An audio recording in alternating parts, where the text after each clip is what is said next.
अलाउद्दीन खिलजी एक क्रूर मुगल शासक जिसने छल कपट करके भारत के कई राजाओं के साम्राज्य को अपने अधीन कर लिया था।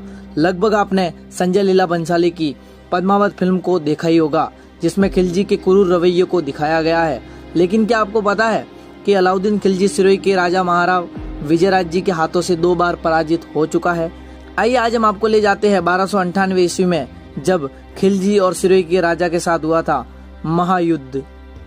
सन 1298 ईस्वी दिल्ली के शक्तिशाली सुल्तान अलाउद्दीन खिलजी ने गुजरात के सोलंकी साम्राज्य को समाप्त करके सिद्धपुर स्थित सोलंकी सम्राटों द्वारा निर्मित विशाल रुद्रमाल के शिवालय को ध्वस्त कर दिया था। इसके बाद शिवलिंग को निकालकर खून से लथपथ गाय के चमड़े में लपेटकर जंजीरों से बांधकर हाथी के पैर के पीछे घसीटता हुआ खिलजी दिल्ली की ओर अग्रसर हुआ था। आबू पर्वत की तलेटी में बसी चंद्रावती महानगरी पहुंचते ही सिरोही के महाराव विजयराज जी को इस बात की सूचना मिली और उन्होंने एक पत्र अपने पति जालोर के महान सूरवीर काहनड़ देव सोनीगिरा को भेजा एवं दूसरा पत्र अपने समधी मेवाड़ के महाराणा रतन सिंह जी को यह लिखते हुए भेजा कि मरने के लिए इससे सुयोग्य अवसर प्राप्त नहीं हो सकता। काहनड़ देव सोनीगिरा अपने पूर्ण सैन्य बल के साथ उपस्थित हुए और महाराणा रतन सिंह ने अपनी सेना भेजी। सिरोही, जालोर एवं मेवाड़ की राजपूत सेनाओं ने मिलकर सुल्तान का पीछा किया एवं सिरणवा पहाड़ की तलेटी में उनका युद्ध हुआ, जिसमें भगवान शंकर की कृपा से राजपूत सेनाएं विजय हुई और दिल्ली का सुल्तान हारा।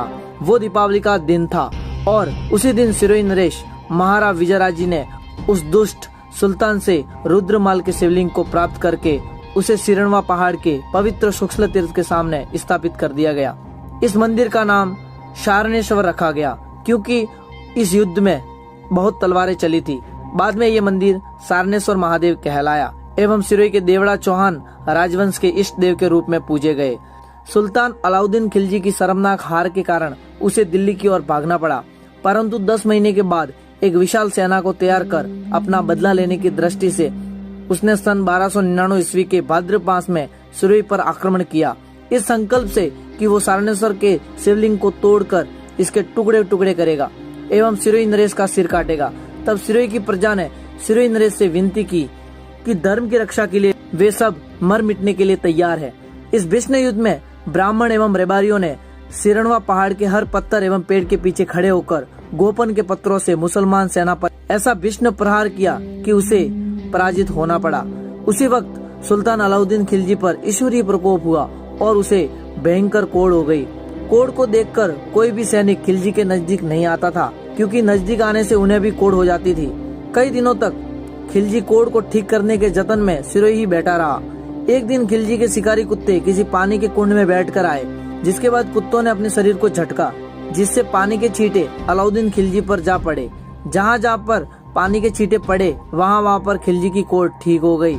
इस चमत्कार को देखकर खिलजी ने अपने विश्वस्त मलिक काफूर को बुलाया और दूर से ही खिलजी ने उस चमत्कारिक पानी को ढूंढ निकालने का आदेश दिया। दूसरे दिन गर्मी के कारण फिर वो कुत्ते उसी कुंड की ओर जाने लगे। मलिक काफूर ने उन कुत्तों का पीछा किया और वे कुत्ते सारनेश्वर मंदिर में जा घुसे।